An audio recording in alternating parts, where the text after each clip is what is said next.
자, 35장. 이 34장에서 우리가 이제 그 예수님이 아니죠. 모세가 이제 그 요단을 건너서 이제 경계가 어떻게 되는지를 쭉 설명하는 그 이야기를 듣고 난 다음에 이제 빠진 게 있어요. 네, 하나. 이제 12지파의 땅들을 다 나눠줬잖아요. 그죠? 12지파의 땅들을 이제 쭉 다 제비 뽑아서 분배를 다 했는데 거기서 빠진 사람들이 생겼어요. 빠진 게 딱 하나 있습니다. 누가 빠졌죠? 예? 누가 빠졌습니까? 레위인이 빠졌죠. 그죠? 레위인이. 그래서 이 마지막으로 레위인이 머물 성읍에 관한 이야기가 35장입니다. 레위인이 머물 성읍. 다 지파들을 분배했는데 레위인이 없는, 그래서 하나님께서 이제 레위인의 머물 땅은 어떻게 된다 해서 들어가서 얘기하는 게 아니라 미리 또 말씀해 주는 거예요. 35장 1절부터 8절까지를 먼저 한번 읽어보겠습니다.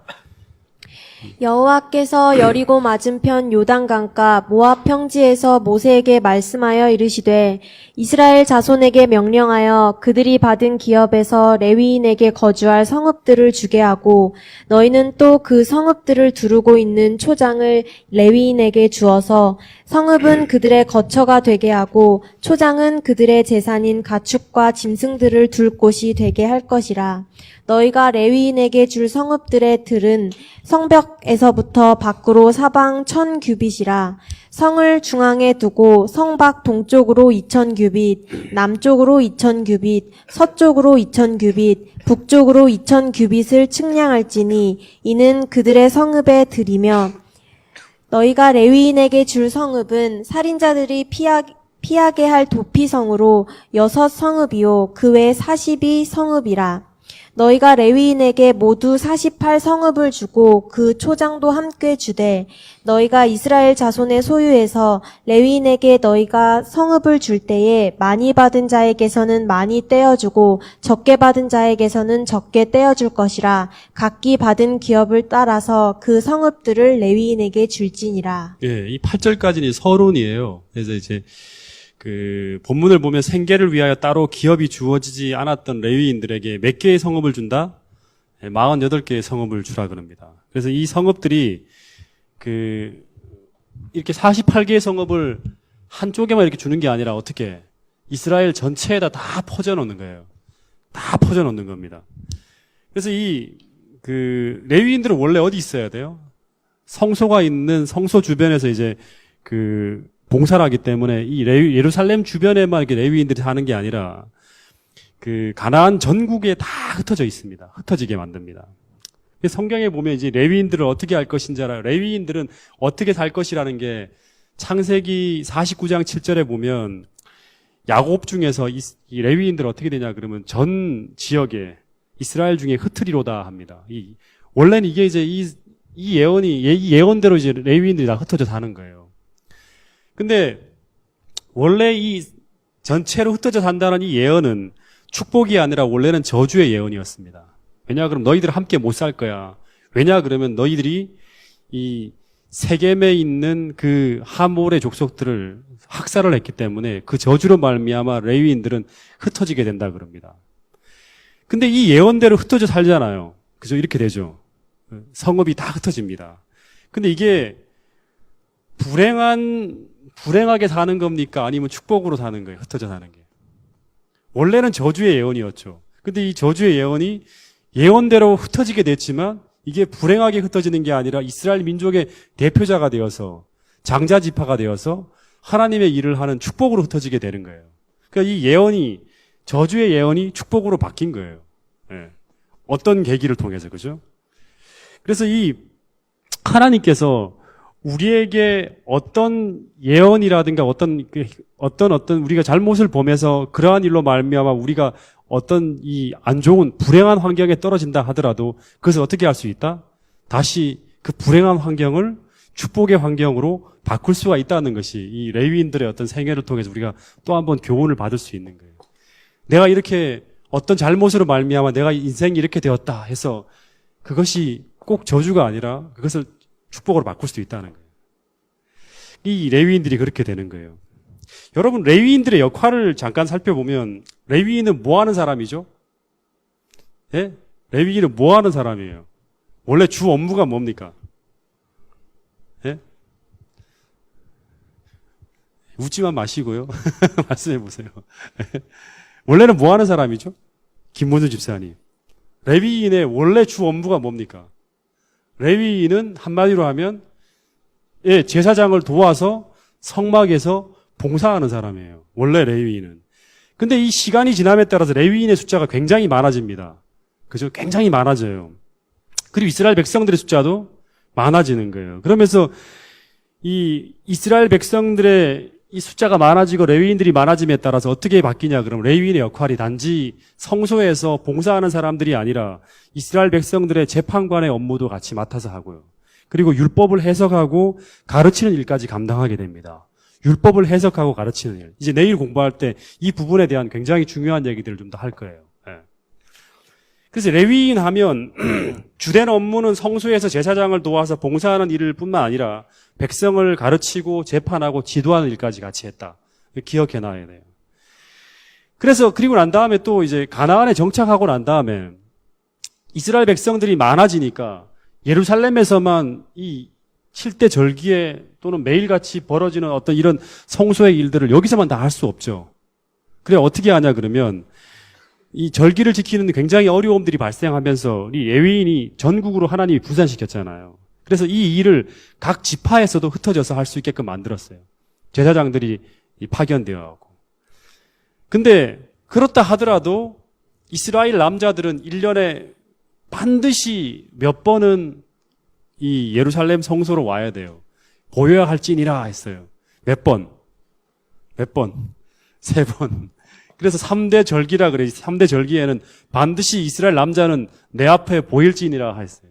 그게 이제 레위기서라든가 출애굽기에 보면 나옵니다. 언제? 3대 절기. 6월절. 그 다음에 장막절. 또 하나가 오순절. 이 3대 절기에는 반드시 이 성소에서 해야 돼. 흩어져서 일을 한다 하더라도.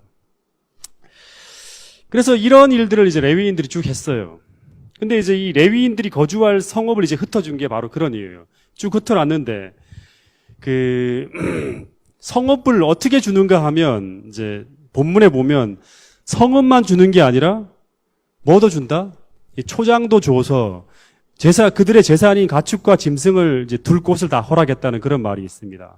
근데 이 레위인이 머물 성읍이 어떻게 되냐 그러면 사이즈가 이게 이제 레위인의 머물 성읍이라 그러면 성읍을 중심으로 해서 다 1000규빗 돼갖고 이게 전부 다 뭐가 되냐 그러면 초지가 됩니다. 이게 머무른 성읍이고 이 바깥에 이제 초지가 되는 거예요. 그러면 이 1000규빗이면 얼마일까요? 다 바꿔야 될 것 같아요. 그죠? 이게 잘 안 나오네, 전부 다. 네. 많이 있죠? 네. 1000규빗이면 한 규빗이 얼마예요? 예? 한 규빗이 얼마예요? 한 규빗. 이 규빗은 성경에서 많이 쓰이는 단어이기 때문에 알아놔야지. 한 규빗이 한 50cm, 정확하게 말하면 46.5cm래요. 한 규빗이. 그러면 이게 한 규빗이 1000규빗이니까 얼마예요? 약 465m. 이쪽으로 465m, 500m로 쭉 돌아가는 거예요. 넓을까요? 안 넓을까요? 굉장히 넓은 거예요. 쭉 반경, 이제 지름이 얼마예요? 그러니까 지름이 거의 1km죠. 반경 한 500m에서 쭉 전체가 다 레위인이 사는 성읍이에요. 굉장히 넓은 초지를 준 거예요. 근데 이 안에서 레위인들이 몇 명이 살까? 레위인들이 이제 데이터를 보니까 한 23,000명. 남자만 23,000명이죠. 여자까지 합치면 한 5만 명 정도 됩니다. 근데 이게 48개 성읍으로 나눠지니까 대략 한 1000명 정도 산다 그럽니다. 그러니까 1000명이 사는 성읍치고는 굉장히 넓은 성읍이라 그럽니다. 예. 근데 이 48개의 성읍이 레위인들에게 주어졌는데 이 전체 지파가 몇 지파예요?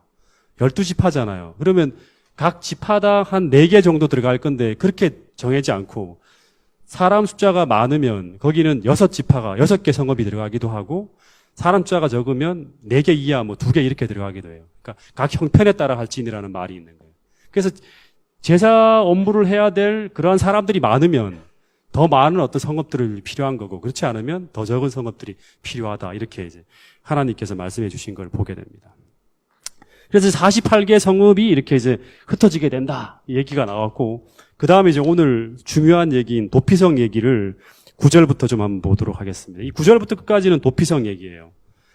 자, 9절부터 12절까지 한번 먼저 읽어보겠습니다.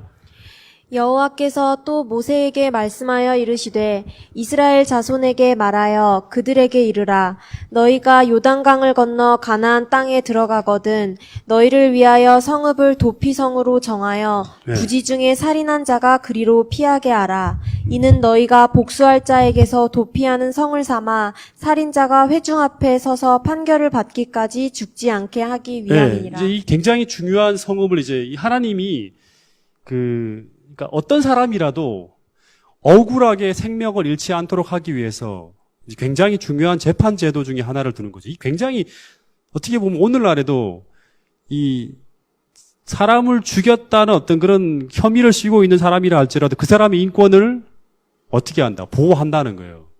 굉장한 거죠. 오늘날에도 참 굉장히 수준 높은 하나의 법이에요. 제도예요. 이 본문에 보면 어떤 사람이 사람을 죽였는데 어떻게 죽였다? 부지중해란 말이 나와요. 고의로가 아니에요. 부지중해 사람을 죽였을 때 그 사람에게 어떤 일이 벌어질까요? 예. 어떻게 하다가 이제 돌멩이를 하나 휙 던졌는데 지나가면서 돌멩이를 던졌는데 그게 돌멩이가 구르고 굴러서 그 밑에 누가 걸어가다가 그걸 맞아 죽었어. 그러면 이 사람에게 어떤 일이 벌어질까요? 유대인의 관습법에 의하면 어떤 일이 벌어질까요? 그 피살자의 친족이 가족이죠, 그죠? 아들이라든가 가장 가까운 친족이 이제 그 사람을 가장 가까운 친족을 뭐라 그러죠? 이걸 뭐라 그러죠? 우리 저거 배웠잖아요. 예? 루키에서 배웠잖아요. 가장 가까운 근족을 뭐라 그럽니까? 예? 근족을 뭐라 그럽니까? 예? 기업 물을 자, 그걸 원어로 고엘이라죠, 고엘. 예? 기업 물을 자. 가장 가까운 친족이 그 죽은 자를 대신해서 합법적으로 피해 복수를 할 수 있는 권리가 있었다 그럽니다. 따라서 전혀 고의성이 없이 부지중에 우발적으로 저지른 자는 반드시 자신의 결백을 재판을 통해서 공개적으로 판단을 받는 일을 받기 위해서는 어떻게 해야 되냐 그러면 은신처가 필요한 거예요. 발견되면 잡혀서 죽을 수 있기 때문에. 그래서 이 살인자가 도피해서 생명을 보존할 수 있는 장소로 이제 예수님이 이 요단 동편의 3군데, 서편의 3군데에서 6군데 도피성을 마련해 두게 한 거예요. 그래서 이 도피성 제도는 어떻게 보면 이 고엘 제도에 대한 하나의 보수적인 어떤 그런 보완하는 제도입니다. 보완하는 제도. 1차적으로는 이제 이 도피성을 두신 1차적인 거는 이제 우리가 해석을 해서 뭐 하나님에 대한 뭐 이런 걸 하기 전에 1차적으로는 뭐냐 그러면 사람들이 자신의 가까운 친족이 죽었다. 그럼 굉장히 화가 나죠. 굉장히 분노하게 되죠. 그죠? 그래서 이 재판을 받기 전에 감정적으로 그 사람을 죽일 수가 있어요. 그러면 이 사람도 고의가 아니라 억울하게 이렇게 하다가 죽었다. 그럼 그 가족들이 또 열받을 거 아니에요. 화가 나죠. 그죠? 그럼 어떻게 할까? 또 복수를 하겠죠. 그래서 계속 이 피해 복수가 악순환되지 않도록 하기 위해서 이 도피성 제도를 두신 것이 첫 번째 목적입니다. 그래서 이 살인자가 도피성에 어떻게 막 뛰어들어갔어. 뛰어들어갔으면 어떻게 될까?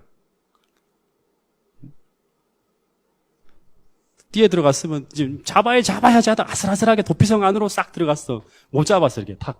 못 잡고 이 사람은 들어간 거예요. 그럼 밖에서 막 분노하면서 빙빙 돌겠죠. 이 사람이. 저 끌어내야 되는데 못 들어가는 거예요. 예. 근데 이 사람이 들어가게 되면 이제 완전히 안전할까요? 그 안에 들어가면? 예? 완전히 안전할까요? 도피성 안에 들어가기만 하면?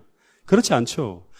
이 사람을 죽였잖아요. 여기에 대한 고의성 여부를 제사장, 장로, 그 다음에 회중이 입회화해서 공개적으로 재판을 합니다. 이 사람이 진짜 어떻게 사람을 죽이게 되는지에 대한 것들 재판을 해요. 그래서 만약에 이 사람이 고의적으로 살인을 했다 그러면 이 사람은 어떻게 다시 끌려 나와야 돼요. 끌려 나와서 그리고 죽게 돼요. 근데 만약 무죄하다면 어떻게 될까? 무죄하다면 밖에 나올 수 있을까? 무죄하다면 밖으로 나올 수 있을까요? 예? 무죄하다 하더라도 밖으로 못 나옵니다. 다시금 도피성 안으로 들어가요. 들어가서 일정 기간 동안 언제까지? 언제까지 거기 있어야 될까? 일정 기간 동안 거기 있어야 돼. 그래서 거기 있어야지만 생명을 보존할 수가 있어요. 언제까지? 네, 제사장이 죽기까지 거기 있어야 돼. 네. 이게 이제 도피성 제도의 하나의 핵심입니다. 그래서 이 도피성은 이 분노한 피해자의 가족들이 재판도 받기 전에 그 가해자를 죽이려 하는 그 긴급한 상황 속에서 최대한 빨리 그리고 최대한 쉽게 피할 수 있도록 그리고 안전하게 접근할 수 있도록 이제 만들었어요. 이제 그 이야기가 이제 13절의 이야기입니다. 13절, 14절. 같이 한번 읽어보겠습니다. 13절, 14절은 시작. 너희가 줄 성읍 중에 6을 도피성이 되게 하되 세 성읍은 요단 이쪽에 두고 세 성읍은 가나안 땅에 두어 도피성이 되게 하라. 네, 그래서 이 세 성읍은 가나안 이쪽 편, 그다음에 세 성읍은 동편에 두어갖고 이 거리가 다 같았대요. 이렇게 어디로 가도 다 같은 거리를 접근할 수 있게 만들었다. 그래서 여기 있는 사람이나 여기 있는 사람이나 자기가 자기 위치에서 최대한 가까이 떨어진 성읍들을 쉽게 찾을 수 있도록 만든 거예요. 최대한 쉽게 여기서 도피성이 어디 있지? 딱 어딘지 바로 알 수 있게끔 딱 만들었고 그 다음에 문헌에 보면 도피성으로 가는 길목마다 다 뭐가 있냐 그러면 그 이정표가 있어요. 도피성이라는 거. 어디로 뛰어야 한다고 막 이렇게 나타나는 거. 그래서 막 쉽게 달릴 수가 있어요. 그리고 길도 보통 한 14m 정도, 폭이 14m 정도 되도록 길이 넓게 이렇게 포장되어 있대요. 그래서 주변에 장애물들이 전혀 없게끔 계속 이렇게 치워놨다 그럽니다. 예. 장애물이 없게끔. 그리고 가는 곳에 높은 성벽이 있어서 그게 가리지 않도록 그렇게 만들어놨다 그럽니다. 그러니까 도피성은 죄인이 실수로 어떤 죄를 저질렀을 때 가장 쉽고 가장 빠르고 가장 편리하게 들어갈 수 있도록 그렇게 만들어 놓은 거예요. 6개의 성읍을. 아시겠습니까? 하나님이 요단을 건너기 전에 이 계획을 다 세운 거예요. 이제 하다 보니까 이런 제도가 필요하다고 만들어진 보완한 제도가 아니라 법이 아니라 이미 요단강을 건너기 전에 이런 한 사람이래 죄인이라도 생명을 잃지 않도록 그 사회가 공정하게 될 수 있도록 다시 말하면 하나님이 꿈꾸는 사회는 세상의 무슨 나라? 제사장 나라. 모든 나라의 롤모델이 될 수 있는 그런 나라로 이스라엘을 만들기 위해서 사람들의 인권의 이런 모든 부분들을 하나님이 생각하고 고려해서 이런 걸 만든 거예요. 그래서 이 성읍 안은 또 어떻게 생활하냐? 이 성읍 안에 있으면 막 답답해 죽을 지경일까요? 그렇지 않죠. 이게 굉장히 넓다 했죠. 반경 500m로 되는 쫙 넓은 어떤 성읍이에요. 근데 그 안에 생필품도 완전히 갖추어져 있어요. 그래서 피하는 과정도 힘들지 않고 도피성의 생활도 무슨 감옥살이 하는 것처럼 힘들지 않게 해요.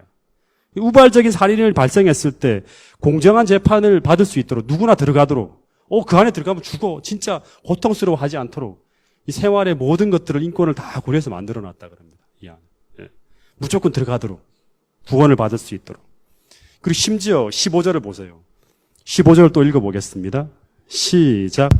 이 6성읍은 이스라엘 자손과 타국인과 이스라엘 중에 거류하는 자의 도피성이 되리니 부지 중에 살인한 모든 자가 그리로 도피할 수 있으리라.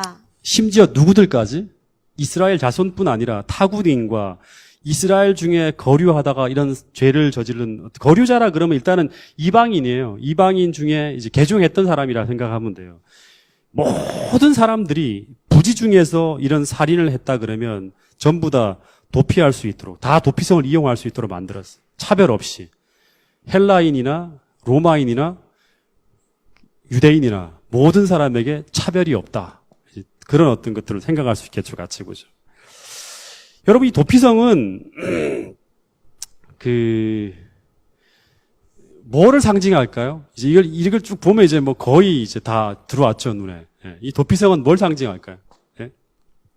누구나 우발적인 죄를 범한 죄인이라 그러면 그리스도인들이 이제 정말 연약해서 죄를 졌잖아요, 우리가. 그죠? 우발적인 죄라 그러면 양심이 화인 맞은 사람들이 아니라 그리스도인이라 하는 모든 사람들이 자기의 삶 속에서 사단의 꾀임에 넘어가서 실수로 넘어지는 사람들이에요. 그런 모든 사람들이 이 율법의 정죄를 피해서 안전하게 머물 수 있도록 예비된 무엇이다. 예비된 무엇이다. 도피성을 실제로 이걸 상징하고 있잖아요. 영적으로 하면 어디예요? 그리스도 사도 바울의 용어로 쓴다 그러면 안, in Christ라고 합니다. 그리스도 안에 머무는. 그래서 누구나 죄를 지었을 때 지체 없이 달려가야 되고, 그죠? 그리고 도피성으로 달려가는 길목마다 어떻게 그 안으로 접근할 수 있는지 그 이정표가 쉽게 성경에서 다 제시되어 있고, 그리고 예수님은 우리가 당신께로 달려올 수 있는 모든 길목의 장애를 다 없애주셨다고 성경은 기록하고 있는 거예요. 그 사이에 누가 무슨 제사장이나 목사나 장로나 이런 사람들이 필요 없어요. 인간 중보자가 필요 없는 거예요. 무조건 달려갈 수 있는 거예요. 은혜의 보좌 앞으로. 다 장애를 다 치워놨어. 도피성 안으로 달려갈 수 있도록. 그리고 또 하나 기억해야 될 게 이 도피성은 흉악한 범죄자의 은신처가 아니라 반드시 어떻게 돼야 한다. 비고의적으로 살인한 자들의 생명을 보호할 수 있도록 만들어놨다는 거예요. 그래서 만약 그 사람이 살인한 것이 고의성 여부가 밝혀지면 절대 그 도피성 안에서 보호를 받지 못한다. 그런 거예요. 그래서 우리가 연약해서 사단의 꾀임에 넘어가서 죄를 지을 때는 그 죄는 용서되지만 우리 마음의 양심이 화인 맞아서 고의로 그 죄를 범하는 자들은 그 안에 보호할 수 없다. 이제 이게 또 하나의 이야기입니다. 그래서 이 옛날에 제가 그 얘기했죠. 자주 얘기하지만 이 투캅스라는 영화를 보면 아주 옛날에 보면 그 누구예요? 그 경찰관이 매일같이 다른 사람들의 돈을 떼고 사기를 치고 하지만 그 저녁마다 주일마다 교회 가서 어떻게 합니까? 오늘도 주님 용서해달라고 내가 사기를 쳐서 돈 몇천만 원을 내가 뜯었습니다. 그 다음날 또 나가서 또 돈을 뜯고 저녁에 또 하나님 용서해 주십시오 하는지 이게 바로 뭐냐 그러면 그런 거하고 똑같은 거예요.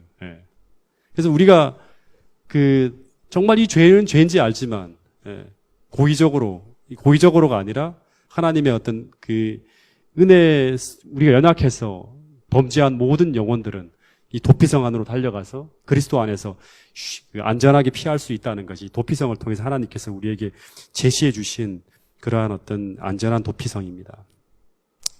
그래서 이 16절부터는 이 도피성에 숨었더라도 이제 끌어냄을 받을 수밖에 없는 사람들, 보호하지 못하게 되는 경우들을 서술하고 있는데 16절부터 19절까지를 한번 좀 읽어보겠습니다.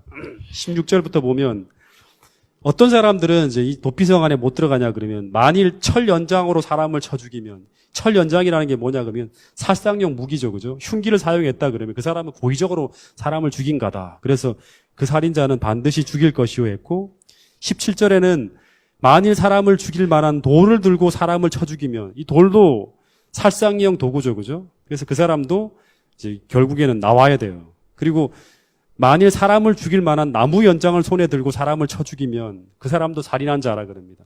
그러니까 이 철, 돌, 나무 전부 다 살상형 흉기를 사용한 자들이 이 사람들은 전부 다 고의적인 어떤 그런 살인자가 된다는 거예요.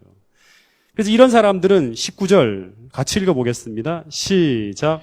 피를 보복하는 자. 피를 보복하는 자라는 건 고엘. 그 피해자의 가장 가까운 친족을 말하는 거예요. 피를 보복하는 자는 그 살인한 자를 자신이 죽일지니 그를 만나면 죽일 것이요 합니다. 자, 이 말이 무슨 말인가? 만약에 이런 사람이라 그러면 흉기를 사용했거나 철 연장을 사용한 사람이라 그러면 이 보수자가 다시 말하면 근족이 살인자를 찾다가 딱 우연히 딱 만나면 어떻게 할 수 있다? 마음대로 죽일 수 있다 없다? 예? 마음대로 죽일 수 있다고 나왔잖아요, 근데. 죽일 수 있다 없다? 죽일 수 있다 하면 안 돼요. 유대인의 법에서는 이렇게 말한다는 걸 이제 다 생각을 해야 돼. 유대인의 법에서는 절대로 어떤 사람이 어떤 죄를 지었던 간에 일단은 반드시 뭐를 해야 돼? 유대인의 법에서는 반드시 재판을 거친 후에 죽는 거예요. 죽이고 살리고 하는 거예요. 재판 없이 죽이면 안 돼요. 예수님도 재판을 받기 전에 이렇게 묶어놓고 예수님을 때리고 막 이렇게 해서는 안 되는 거예요. 다 불법이에요. 모세 율법에 의하면. 그래서 재판을 거쳐서 그 살인의 고의성 여부를 따져서 사형에 처하도록 하는 거예요. 근데 이 말은 뭐냐 그러면 이 재판의 결과가 고의적 살인으로 드러났을 경우 그 피살자의 근족이, 혈족이 그를 인도받는 거예요. 이 사람이 이제 실제로 고의성이 죽였다. 그래서 끌어내갖고 이 사람이 인도를 받아요. 그러면 죽이는 것도 열받아 하면서 내가 개인적으로 확 죽이면 안 돼, 이렇게. 어떻게 해야 되냐 그러면 공적인, 법적인 집행을 해야 돼요. 이 사람에게 넘겨주는 거예요. 넘겨받으면 이제 근족들이 어떻게 하냐 그러면 사형을 처리할 때 이 혈족이 먼저 손을 댑니다. 돌멩이를 먼저 던져주는 거예요. 던져. 그러면 나중에 그 군생이 합세해갖고 그 사람을 이제 죽이게 되는 거예요. 이제 요새 율법이에요, 옛날에. 그 이야기가 바로 19절의 내용이에요. 그래서 피를 보복하는 자는 그 살인한 자를 데리고 가는 거예요. 그래서 공적인 집행을 할 때 그 사람이 이제 먼저 손을 댈 수 있는 거예요. 그럼 나머지가 이제 죽이는 거예요. 그런 사형 집행을, 과정을 말하는 거예요. 그리고 20절부터, 자, 우리가 오늘 민수기를 끝내야 되기 때문에 좀 분량을 많이 하기 때문에 좀 빨리 나가겠습니다. 20절부터 읽어보겠습니다.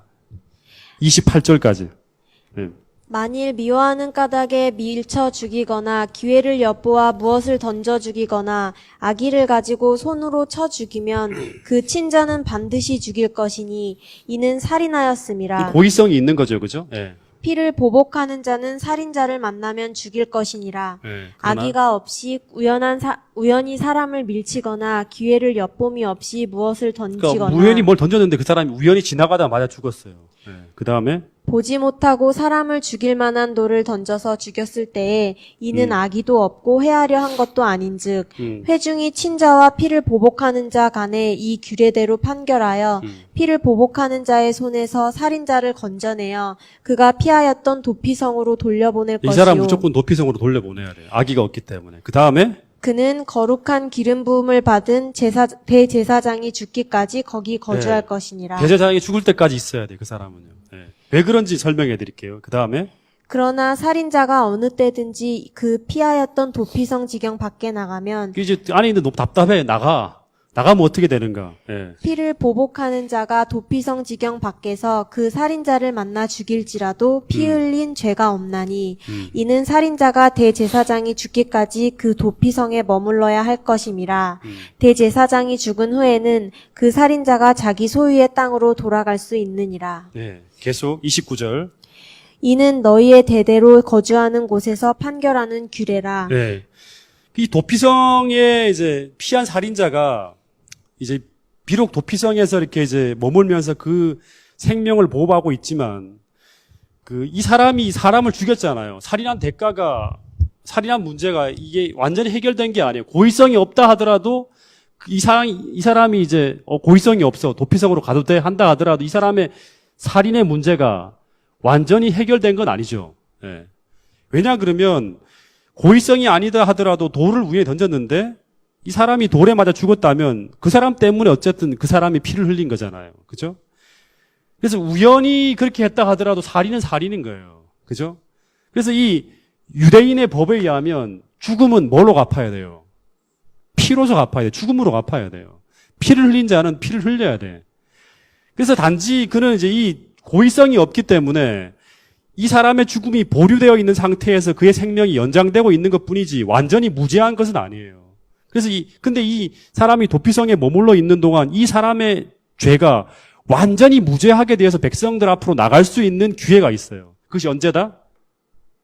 완전히 이 사람의 죄가 이제 고의로 안 죽였다 하더라도 이 살인의 문제 때문에 못 나가잖아요. 못 나가는데 완전히 이 살인의 문제가 해결되는 때가 있어요. 그게 언제다? 예. 언제다? 좀 덥습니까? 언제다? 예, 제사장이 죽을 때요. 대제사장이 죽을 때. 이때 이 살인의 문제가 완전히 해결이 돼요. 이 대제사장의 죽음은 이 도피성 안에 있는 자가 받을 수 있는 그 죽음을 대신하는 것으로 여겨지는 거예요. 다시 말해 살인자가 치를 죽음이 이 대제사장의 죽음으로 대속되어진 거예요. 그래서 그 죄로 그때 이 무죄로 인정되어서 이 백성들에게 돌아가는 거예요. 그러니까 이 도피성 안에 있는 많은 사람들이 있겠죠. 있는데 전부 다 뭘 기다립니까? 저 제사장 언제나 죽나? 빨리 죽어야지만 나갈 수 있을 텐데 하면서 모든 사람들이 너무 건강해. 예? 대부분 나이가 많잖아요. 그죠? 대제사장이라 그러면 제일 연장자니까. 예. 그 사람이 언제 죽을지만 계속 기다리고 있을 거예요. 기침하고 막 누웠다 그러면 와 오늘 죽을까 막 이런 생각도 할 수 있겠죠. 예. 예. 농담이고요. 어쨌든 이제 그 대제사장이 죽을 때 이제 백성들은 이제 돌아갈 수 있는 거예요. 무죄로 인정돼 갖고. 다시 말해서 이게 다 뭐를 상징하냐? 하나님께서 얘기했죠. 이스라엘 백성들의 생활 전반에까지 전부 다 뭐를 다 담아놨다? 그리스도의 희생과 구속에 대한 이게 놀라운 어떤 그런 이 비밀들을 사람들이 이런 제도 하나하나를 통해서도 다 생각하고 사람들이 이게 의식할 수 있도록 다 만든 거예요. 의식적으로. 다 모든 생활 전반이 다 그리스도의 절기나 모든 것들, 농사 짓는 것까지도 전부 다 영적인 의미를 다 담아놨다 했죠. 마찬가지예요. 이 도피성을 마련하신 예수님께서 어떤 의미를 담아놨냐 그러면 이 대제사장이 죽는다는 거 누가 죽는 거예요? 예, 동일하게 예수님이 돌아가심으로 말미암아 그 보혈을 흘리심으로 말미암아 하나님의 율법을 범하는 자들을 위한 이 둘째 사망에서 완전히 노연할 수 있는 그러한 길을 마련했다는 것을 이 도피성 제도를 통해 갖고 보여주신 거예요. 다시 말해서 너희들이 죄를 범하고 지금 실수하고 넘어진다 하더라도 너희들이 둘째 사망에서 안전함을 얻을 수 있는 확실한 이 피난처를 예수님이 마련했다는 거예요. 이 도피성 6개를 통해 갖고 확실하게 다 마련해놨다는 거예요. 그뿐만 아니라 예수님의 죽음으로 말미암아 믿음으로 예수님의 죽음을 자신의 죽음으로 이 대속적 죽음으로 받아들이는 모든 영혼은 다시금 언젠가는 죄에서 완전하게 자유를 얻어서 천국 백성으로 누릴 수 있는 그 자유를 다시금 회복할 수 있다는 것을 다 보여주신 거예요. 이걸 통해서. 여러분, 그래서 이제 이 도피성을 통해서 볼 때 이제 어떤 걸 생각할 수 있냐 그러면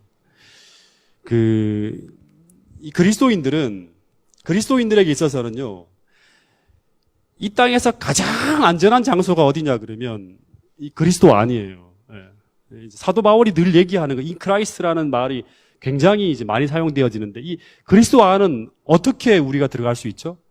이게 도피성이에요. 그리스도인들은 항상 어디에 머물러야 되냐 그러면 여기 머물러야 돼. 이 죄인들이 여기에서 떠나면 죽잖아요. 떠나 나오면 이제 밖에서 기다리고 있다가 잡히면 죽어요. 왜냐 그러면 분노한 이 근족의 어떤 그런 피해자들이 밖에서 막 기다리는 거예요. 똑같죠. 우는 사자같이 사단이 삼키체를 찾는다는 그 말하고 똑같은 거예요. 율법이 분노하고 있잖아요. 죄 지은 자를 삼키기 위해서. 그래서 그리스도인은 반드시 어디 머물러야 되냐면 그리스도 안에 머물러야 돼요. 이 그리스도 안에 있는 자에게는 결코 뭐가 없다? 정죄함이 없나니 하는 거예요. 예. 사도 바울이 늘 얘기하는 게 우리의 현주소가 너희들이 살고 있는 믿음의 위치가 신앙의 현주소가 이 아닌가를 점검하라는 거예요. 근데 이 그리스도 안은 어떻게 우리가 들어갈 수 있습니까? 어떻게 들어갈 수 있어요? 한 단어로 믿음으로 들어가는 거예요. 믿음으로 우리가 머물 수 있는 장소가 바로 그리스도 안에. 믿음으로 말미암아 우린 이 안에 들어가는 거예요. 내가 너희 안에 있고 너희가 내 안에 있으면 가장 안전한 장소가 바로 우리 장소가 되는 거예요. 밖에서는 태풍이 불고 그다음에 이 근족들이 이 안에 들어가 있는 죄인을 죽이려고 막 분노해서 돌아가고 다니고 한다 하더라도 밖에서 어떤 경제적인 상황이 막 요동친다 하더라도 우리가 이 안에 머물고 있으면 하나님의 전능하신 보호함 속에 우리가 머물고 있는 거예요. 세상의 어떤 권세도 심지어 여기 있는 무슨 제사장이라 하더라도 이 안에 들어가 있는 죄인을 끌어낼 수가 없습니다. 밖으로 낼 수가 없어요. 이 안에 들어갔다 그러면 아시겠습니까? 그게 신학 전편에 흘러가는 어떤 그런 이제 이야기들이에요. 성경 전체에서. 똑같이 그리스도인들이 이 안에 머물러 있으면 절대 정죄함도 없고 누가 정죄하리요 하면서 죽으실 뿐 아니라 다시 살아나신 이는 그리스도 예수시니 그분이 우리를 붙들고 있는데 누가 정죄할 수 있고 누가 꺼낼 수 있느냐. 아무도 못 꺼낸다는 거예요. 그분의 손안에 있는 한 영혼을 빼앗을 수 없다는 거예요. 그래서 이 도피성을 향해서 피하는 이 죄를 지은 자는 조금도 지체해서는 안 된다 그럽니다. 왜냐 그러면 지체하다가는 생명을 잃을 수 있기 때문에 시간이 좀 많이 흘러가는데요. 넘어가고. 예. 또 하나 이 규정을 보면 이 살인자가 어떤 이유인지 모르지만 이제 이 안에 들어갈 수 있는 자격을 부여받았어. 근데 갑자기 이 안에 있다 보니까 무슨 밖에서 엄마가 아파. 그리고 자기 사랑하는 여인이 밖에 있어. 딱 한 번만 봐야겠어. 어떻게 하다가 슬쩍 몰래 나왔어. 나오게 되면 어떤 일이 벌어지죠? 나오게 하다가 나와서 이렇게 만나러 가는데 갑자기 이 근족을 만났다. 그럼 이제 일 나는 거예요. 예. 여기 이제 규정이 뭐냐 그러면 절대로 이 도피 어떤 이유일지라도 도피성 밖으로 나가는 것은 하나님의 긍휼을 무시하는 행위로 간주되어서 더 이상 공적인 보호를 받을 수 없게 된다는 거예요. 그래서 도피성 밖에서 배회하는 그를 발견하면 피해 보수자가 그를 죽여도 그 살인자는 이미 하나님의 긍휼에서 어떻게 된 자다? 제외된 자이기 때문에 죽은 자로 간주되는 거예요. 죄가 없는 거예요. 예. 이것도 하나의 뭐입니까? 이게 이제 하나의 비유죠. 예. 은유로 비유된 거죠.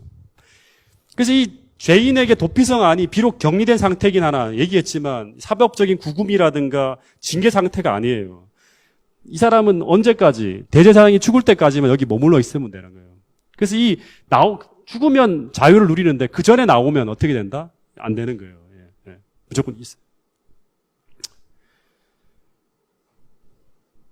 언제고 도피성 밖으로 나가는 죄인은 복수자의 손에 빠졌다. 그리하여 백성들은 그들의 안전을 위하여 무한히 지혜로우신 하나님께서 정하신 방법을 따라야 함을 배웠다. 그와 마찬가지로 죄인이 죄사함을 얻기 위해서도 그리스도를 믿는 것만으로는 충분치 않다. 죄인은 믿음과 순종으로 그리스도 안에 거하여야 한다. 다시 말해서 믿음으로 주님께서 주어진 그 경계 안에 계속 순종함으로 머물러야 한다는 거예요. 벗어나는 순간 우리를 안전하게 보호할 수 있는 테두리 밖으로 벗어나는 순간, 이 말씀에서 벗어나는 순간 위험해질 수 있다는 거예요. 자, 하여튼 여기까지가 35장이고요. 36장은 빠르게 좀 한번 보겠습니다. 36장은 마지막 장인데 슬로보한 여인들의 이야기가 27장에 나오죠. 이 슬로보한 여인들이 이제 남편도 없고 아들도 없이 홀로 되었는데 자기들도 땅을 얻어야 되는데 남자가 없기 때문에 어떻게 됩니까? 기업이 없는 거예요. 그래서 우리들에게도 여자지만 땅을 달라고 하는 이야기가 27장에 나와요. 그래서 36장에서는 이게 그대로 이행되어지는 내용이 이제 나오는 거예요. 자, 36장을 좀 한번 그냥 쭉 읽어보겠습니다. 36장 1절부터 시작.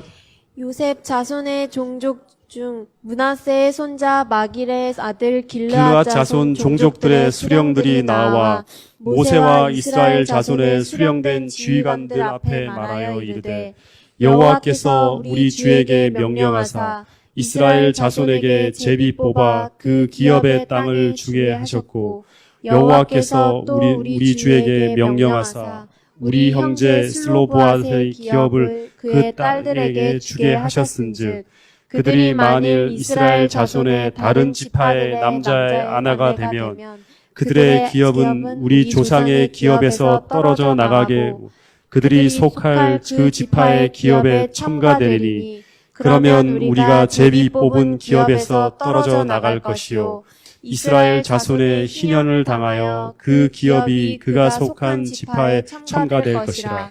그런즉 그들의 기업은 우리 조상의 지파의 기업에서 아주 삭감되리이다. 모세가 여호와의 말씀으로 이스라엘 자손에게 명령하여 이르되 요셉 자손 지파의 말이 옳은도다.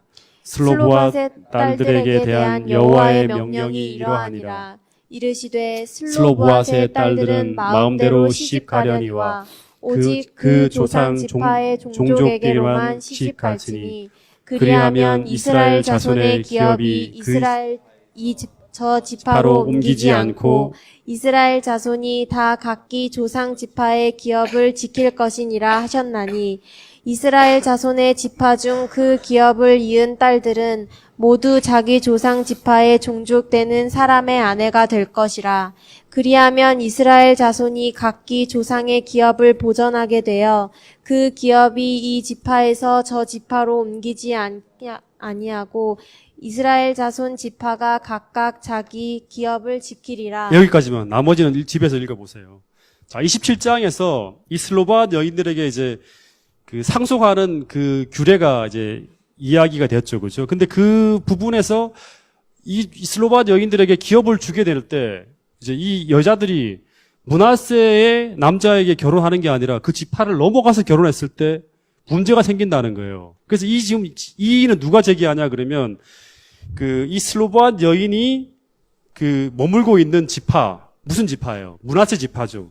므낫세 지파에 특별히 슬로보한 여인들이 속해 있는 길르앗 조선의 가족들이 이 대표들이 나와서 모세에게 항의하는 거예요. 이 슬로보한 여인들에게 이렇게 땅을 주게 되면 이 여자가 다른 지파하고 결혼하게 되면 우리 땅이 어떻게 된다? 기업이 없어지고 넘어간다는 거예요. 줄어든다는, 손해를 본다는 거예요. 그래서 이 문제 때문에 이 문제는 가족의 문제가 아니라 무슨 문제다? 지파의 문제라는 거예요. 지파 전체에 이익이 걸린 문제였기 때문에 그 대표들이 나와서 이제 특별히 이제 이 슬로보안 여인들의 고엘 근족들이 이제 나와서 이런 이의를 제기했겠죠. 이거 문제 있습니다. 이거 보완해야 됩니다라고 얘기를 하는 거예요. 그래서 이 문제를 해결하기 위해서 이 여자가 반드시 어떻게 결혼해야 된다? 결혼은 자기 마음대로 할 수 있지만 반드시 문화체 지파의 사람들과 결혼해야 된다. 이걸 넘어서 결혼하게 되면 안 된다. 예, 이런 얘기를 제안을 하는 거예요. 왜 그러냐? 이 땅을 잃지 않기 위해서. 근데 왜 이 땅들을 이렇게 땅에 대한 애착이 있을까요? 슬로보안 여인들이라든가 이 문화체 지파라든가 땅에 대해서는 굉장히 많은 생각을 갖죠. 왜 그렇죠? 자기 땅도 아닌데 다른 이 슬로보안 여인들의 땅인데도 이 관심이 있는 거예요. 왜 그러냐 그러면 이 하나님께서 배분하신 이 땅들은 다 뭐냐 그러면 기업인 거예요. 하나님이 주신 축복이에요. 그래서 이거는 절대로 팔아서도 안 되고 매각해서도 안 되고 끝까지 지켜야 돼. 그래서 이 지난번에 봤던 것처럼 룻 여인들이 나오미가 아무리 이 땅에 기근이 들어도 이걸 버리고 요단 동편으로 넘어가면 안 되는 거예요. 그건 다시 말해 언약을 깨는 거예요. 그래서 이 땅에 대한 관심은 하나님이 주신 축복이기 때문에 굉장히 많은 어떤 관심을 갖는 거예요. 이 기업이기 때문에 이 땅을 어떻게든 지켜야 하고 보존해야 되는 거예요. 그래서 이 하나님께로 받은 이 기업을 영구히 보존하는 것이 당시에는 하나님과 이 지파가 맺은 하나의 관계, 하나님과 관계하고 관계되는 거예요. 그래서 무엇보다도 하나님을 의식하는 것이기 때문에 이걸 중요하게 생각한 거예요. 이걸 또 모세가 듣고 나니까 인정이 되는 거예요. 그래서 뭐라 그러냐 그러면 그렇게 하도록 하자 하고 이제 보완하는 그런 재정을 이제 보완하는 법을 내리는 거예요. 굉장히 민주적이죠. 예. 이런 모든 것들을. 그래서 오늘 이제 민수기를 다 끝냈습니다. 이렇게 해서. 어쨌든 오늘 우리에게서도 하나님이 주신 이런 축복들이 있지 않습니까? 안식일이라든가 또는 우리가 하나님으로부터 받은 은혜들, 그죠? 은혜로운 특권들, 그다음 그런 진리들 이런 모든 부분들은 당시의 슬로보안 여인들이 또는 문하세 지파가 그것을 지키려고 애썼던 것처럼 오늘 우리도 잃지 않도록 이걸 지키기 위해서 우리의 관심과 노력을 기울여야 한다는 것이 이 마지막 36장을 통해서 우리가 또 배워야 되고 기억해야 될 부분이라는 생각이 듭니다.